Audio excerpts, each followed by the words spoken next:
Hello বন্ধুরা, আমাদের all in one HD চ্যানেলে আপনাদের স্বাগতম।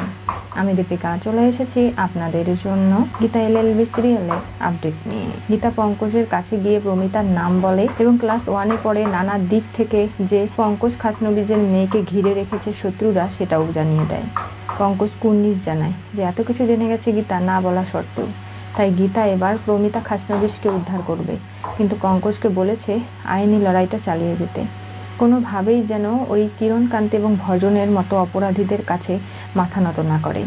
আমি বুঝতে পারছি যে আসলে মা মরা মেয়ে, নানাভাবে বাবা ছাড়া কেউ নেই, বোর্ডিং স্কুলে থাকে প্রমিতা, ওর বাবাও মেয়েকে ছেড়ে বাঁচতে পারবে না বলেই চাকরি ছেড়ে দিতে চাইছে, এই প্রফেশন ছাড়বে, প্রয়োজন হলে তারপরেও মেয়েকে চাই।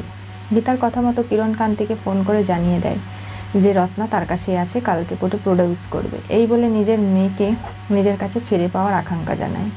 আর কিরণকান্তি সেটাতে রাজি হয়ে যায়। এরপরে গীতা রত্নাকে নিজের সঙ্গে নিয়ে চলে যায়, নিজের হেফাজতে রাখে। পরের দিন যদি এরকম কিছু ঘটে তাহলে অগ্নিজিৎ মুখার্জির কেসটা কিন্তু একেবারে ঘুরে যাবে, এটা কেউ ভাবতেও পারছে না।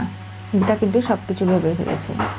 আর প্রমিতাকে রক্ষা করার দায়িত্ব তার, সে ওই চক্রগুহের মধ্যে ঢুকবে, প্রমিতাকে রক্ষা করবে, বাচ্চা মেয়েটার কোনো ক্ষতি সে হতে দেবে না। গীতা এই দায়িত্বটা নিয়েছে, তাই হাত জোর করে ক্ষমা চেয়ে পঙ্কজ গীতার কাছে শুক্রিয়া করে, গীতার কাছে সবকিছুর জন্য ক্ষমা চেয়ে নেয় আর বলে যে দেখো, আজকে যা কিছু হয়েছে আমি পথভ্রষ্ট হয়ে গিয়েছিলাম, সেখান থেকে গীতাই তাকে রক্ষা করলো। সার্থিকের সঙ্গে গিনির আস্তে আস্তে ভালোবাসার সখ্যতা তৈরি হচ্ছে, কিন্তু সার্থিককে বলেছে গিনি যে ভাবেই হোক একটা স্মার্ট বয়ফ্রেন্ড সে জুটিয়ে ছাড়বে, যার সাথে চুটিয়ে প্রেম করবে। সার্থিক প্রেম করছে না, স্বামী হিসেবে ভালোবাসছে না, কাছে নিচ্ছে না, তাহলে তাকে তো সেটাই বিকল্প পথ মেনে নিতে হবে, তাই না? আর এই সব কিছু নিয়ে নানাভাবে অনেক জটিলতার মধ্যে দিয়ে যাচ্ছে সবারই জীবন। কি হতে চলেছে গীতা এলএলবি সিরিয়ালের পরবর্তী টুইস্টে?